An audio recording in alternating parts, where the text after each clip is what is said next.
हाँ जी, नमस्ते बच्चों। पिछले प्रकरण में हम छंद की रचना के नियम पढ़ रहे थे।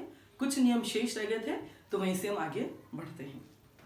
जैसे स्वराघात होने पर कई बार ऐसा होता है कि वर्ण दीर्घ होता है, लेकिन इसके उच्चारण में कम समय लगता है, तो वह लघु की तरह ही माना जाता है, लघु वर्ण ही माना जाता है और उसकी मात्रा लघु ही गिनी जाती है। जैसे जेहि कर जेहि पर सत्य से नेहु में यहाँ जे दीर्घ वर्ण है, लेकिन इसके उच्चारण में कम समय लगने से ये लघु माना जाएगा और यहाँ पर एक ही मात्रा लगेगी। दीर्घ होने पर भी ये लघु है और यहाँ एक ही मात्रा मानी जाएगी। ऐसे संयुक्त अक्षर से पूर्व का वर्ण, संयुक्त अक्षर की भी दीर्घ मात्रा गिनी जाती है, लेकिन अगर उच्चारण में बल नहीं पड़ता है तो वह भी लघु की तरह ही गिना जाएगा और उस पर एक ही मात्रा गिनी जाएगी। जैसे देखिए कुमलाना और कुमार, ये दीर्घ ये संयुक्त अक्षर हैं, लेकिन इनके उच्चारण में बल नहीं पड़ रहा है, इसलिए कुमलाना और कुमार यहाँ पर भी लघु ही मात्रा यानी एक ही मात्रा गिनी जाएगी। अब हम पढ़ते हैं चरण, यति और गति के बारे में। चरण कहते हैं काव्य पंक्तियों को, तो जो छंद की पंक्तियां होती है वही चरण कहलाते हैं। जैसे दोहे में 4 चरण होते हैं, हालांकि ये बहुत छोटे चरण है, दोहा और सोलठा बहुत ही छोटे चरण है, इसलिए इनको दो चरणों को एक ही पंक्ति में लिखा जाता है। जैसे श्री गुरु चरण सरोज रज, ये एक चरण है। फिर दूसरा है निज मन मुकुर सुधार, ये दूसरा चरण है।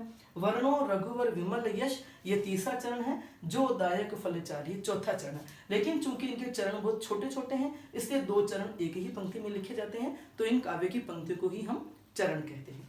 यति, यति कहते हैं ठहरने को। जब हम छंद को पढ़ते हैं तो कुछ समय उपरांत या छंद में किसी स्थान पर जब हम रुकते हैं तो उसे हम यति कहते हैं। इसमें देखिए श्री गुरु चरण सरोज रज, यहाँ अल्प विराम है। निज मन मुकुर सुधार, तो ये यहाँ हम जो रुके हैं ये यति कहलाती है। एक यति यहाँ है, दूसरी यति वहां है। 13-11 पर यति हम कहते हैं, दोहे में 13 और 11 पर यति है, तो 13 मात्राओं के बाद यहाँ यति है और 11 मात्राओं के बाद वहाँ यति है। तो यति का अर्थ हुआ काव्य की पंक्ति को पढ़ते समय या चरण को पढ़ते समय जहाँ हम रुकते हैं उसे यति कहते हैं। गति, छंद को पढ़ते समय जो लय उत्पन्न होती है उसे गति कहते हैं, वही गति प्रवाह कहलाती है। और गति में यह होता है कि शब्दों का क्रम भंग हो जाता है। अगर छंद में शब्दों का क्रम भंग हो जाता है तो गति भी भंग हो जाती है। जैसे श्री गुरु चरण सरोज रज, ये चरण है और इसमें लय उत्पन्न हो रही है, लेकिन अगर हम इसके में शब्दों का क्रम भंग कर दें, श्री गुरु चरण सरोज रज की जगह अगर कर दें श्री चरण सरोज गुरु रज, तो शब्दों का क्रम भंग होती, गति भंग हो गई और सारा छंद ही दूषित हो जाता है। तो क्रम भंग होने से, गति भंग होने से कई बार अर्थ का अनर्थ या अर्थ बदल जाते हैं। अगला है गति के बाद है तुक। तुक कहते हैं छंद के चरणों में जो स्वरों की अंतिम स्वरों में जो समानता होती है वह तुक कहलाती है, अंतिम स्वरों की समानता। जैसे ये चरण है निज मन मुकुर सुधार, जो दायक फल चार, तो ये सुधार और चार इनमें जो समानता है ध्वनियों की, इसमें जो स्वरों की समानता है यही इसकी तुक है। तो जहां स्वरों में समानता होती है वे छंद तुकांत कहलाते हैं और जहां स्वरों में समानता नहीं होती है वे छंद अतुकांत कहलाते हैं। अब हम पढ़ते हैं छंद के प्रकार के बारे में। छंद 2 प्रकार के होते हैं, मात्रिक और वर्णिक। मात्रिक छंदों में मात्राओं की गिनती की जाती है, मतलब यहाँ मात्राओं का नियम होता है, और वर्णिक छंदों में वर्णों का नियम होता है और वर्णों की गिनती की जाती है। मात्रिक और वर्णिक छंद फिर ये 3 प्रकार के होते हैं, सममात्रिक या समवर्णिक छंद, अर्ध सममात्रिक या अर्ध समवर्णिक छंद और विषम मात्रिक या विषम वर्णिक छंद। सममात्रिक छंद में जैसे चौपाई है, इसमें क्या होता है कि सममात्रिक छंदों में चरणों में सभी चरणों में मात्राएं समान होती हैं। जैसे चौपाई के 4 चरण होते हैं और चारों चरणों में 16-16 मात्राएं होती है, तो ये समछंद हो गया, सममात्रिक छंद हो गया।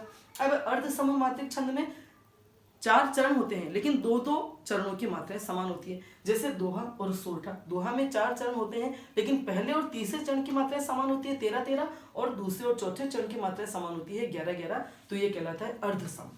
और विषम छंद जो होते हैं, विषम मात्रिक या विषम वर्णिक छंद जो होते हैं, उनके सभी चरणों की मात्राएं असमान होती है या कुछ चरणों की मात्राएं असमान होती है। जैसे छप्पे, ये रोला और उल्लला से मिलकर बना है, तो जो रोला की मात्राएं हैं और जो उल्लला की मात्राएं हैं उनमें असमानता होने से वो विषम छंद में की श्रेणी में आता है।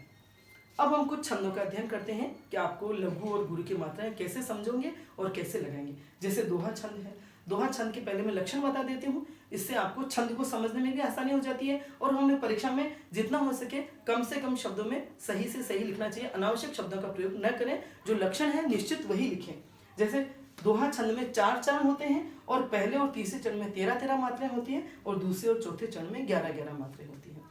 यहाँ हमने ये जो लिखा है ये दोहा है, श्री गुरु चरण सरोज रज निज मन मुकुर सुधार वर्णो रघुवर विमल यश जो दायक फल चार।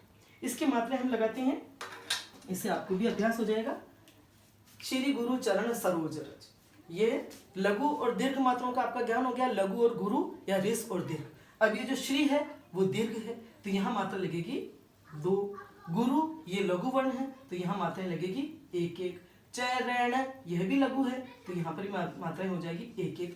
फिर सरोज शब्द में स लघु है और रो जो है वो दीर्घ वर्ण है तो यहाँ 2 मात्रा हो जाएगी और सरोज में 1। फिर रज यहाँ पर भी 1-1 मात्रा हो जाएगी। अब हम इन्हें गिन लेते हैं, 2, 3, 4, 5, 6, 7, 8, 9, 10, 11, 12 और 13। ये पहला चरण है और पहले चरण में 13 मात्राएं हो गई, ये हमने यहाँ लिखा है। अब ये दूसरा चरण, उसकी भी मात्राएं लगाते हैं। निज ये लघु है, यहाँ 1-1 मात्रा होगी। मैंने ये भी लघु है, मतलब ऋस्व स्वर है वही लघु है और बस वो 4 है, ए, ई, उ और री। और आ, ई, उ, ए, आई, ओ, औ ये दीर्घ है तो वहां 2 मात्राएं होती है और जहां ऋस्व है वहां 1 मात्रा होती है। ऐसे ही मुकुर में उ की मात्रा है, यहाँ पर भी 1-1 मात्राएं लगेगी। सुधार स में उ की मात्रा है, लघु वर्ण है, लघु व्यंजन लघु स्वर है तो यहाँ पर भी 1 मात्रा लगेगी। और धार में आ की मात्रा है, ये 2 होगी, फिर ये 1 होगी। इनकी मात्राएं भी गिनिए, 1, 2, 3, 4, 5, 6, 7, 8, 9, 10 और 11। तो ये दूसरे चरण में 11 मात्राएं होंगी। ऐसे हम तीसरे चरण की भी लगा देते हैं, 1, 2, ये 2, ये 1, 1, 1, 1, यहाँ पर 1, 1, 1 और ये 1, 1, मतलब ये लघु है तो उनकी 1 है। इनको भी गिनिए, 1, 2, 3, 4, 5, 6, 7, 8, 9, 10, 11, 12, 13। तो ये 13 मात्राएं होगी। तीसरे चरण की 13 मात्राएं होगी। फिर चौथे चरण में ये दीर्घ है, ये दीर्घ है, लघु लघु लघु लघु, ये दीर्घ और ये लघु। 2, 4, 5, 6, 7, 8, 9, 10 और 11। तो ये फिर 11 मात्राएं होगी। तो आपको समझ में आ गई होगी मात्राएं लगाना, और ऐसे ही हमें मात्राएं लगानी है और गिन करके वहां लिखनी है। अब दूसरा छंद पढ़ते हैं हम, सोरठा। सोरठा होता है दोहे का उल्टा। दोहे में भी 4 चरण होते हैं, सोरठे में भी 4 चरण होते हैं, लेकिन दोहे में पहले और तीसरे चरण में 13-13 मात्राएं, दूसरे और चौथे चरण में 11-11 मात्राएं होती हैं। और सोरठा में पहले और तीसरे चरण में 11-11 मात्राएं और दूसरे और चौथे चरण में 13-13 मात्राएं होती हैं। इसकी भी मात्राएं हम लगाते हैं। सुनत सुमंगल बैन मन प्रमोद तन पुलक भर शरद सरोरुह नैन तुलसी भरे स्नेह जल। अब इसकी मात्राएं लगाते हैं। सुनत ये लघु है सब, ये 1-1 मात्रा होगी। सु की 1 मात्रा और मंगल मैं पर अनुस्वार होने से ये दीर्घ हो गया है और यहाँ की 2 मात्राएं लगेंगी। अनुस्वार की 2 मात्राएं लगती है तो यहाँ पर हम लगाएंगे 2 मात्रा। फिर ये गल, बैन बै पे आई की मात्रा है, ये भी दीर्घ वर्ण है तो यहाँ पर भी हम 2 मात्रा लगाएंगे।